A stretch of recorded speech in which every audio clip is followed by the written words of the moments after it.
یہ جو ہے نا ڈالر اور اسٹیبلشمنٹ اور امریکہ، یہ الزام آسان نہیں ہے، اور جو کمنٹس کر رہے ہوتے ہیں زیادہ تر انہی میں اس طرح کے جراثیم ہوتے ہیں.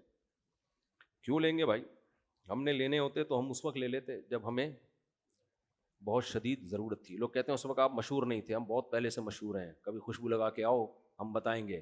بہت بڑا کراؤڈ ہمارے بیان میں. میرے بیان میں مجھے یاد ایک جمعے کی مسجد میں نے بیان کیا تھا، 1998 کی بات ہے. اتنا کراؤڈ تھا اس میں، 1998 کی بات کر رہا ہوں میں. سوشل میڈیا کے آنے سے پہلے بھی ہمارے بیان میں کافی کراؤڈ ہوا کرتا تھا.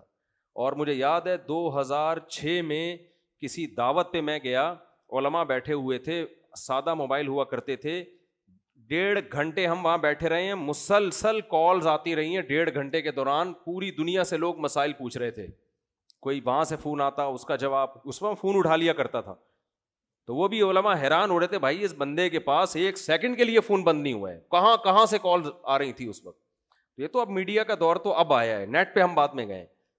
تو ہم نے اس وقت کسی سے پیسے نہیں لیے، تو اب کیوں ہم پیسے لیں گے؟ اور اس وقت تو ہم غریب غربا قسم کے آدمی تھے وہ تو. اور اس وقت بھی حالات بہت کچھ گئے آگے، ایسے خراب حالات ہوئے ہیں کہ اس میں بھی الٹا سیدھا بیان دیا جا سکتا تھا امریکہ کو خوش کرنے کے لیے، اسٹیبلشمنٹ کو خوش کرنے کے لیے. تو رائے سے اختلاف ضرور کیا کرو. یہ جو ڈالر کا اور فلانے کا پٹھو ہے، فلانے کے پیسے لے رہا ہے، یہ منجن پڑھے لکھے لوگوں میں نہیں بکتا.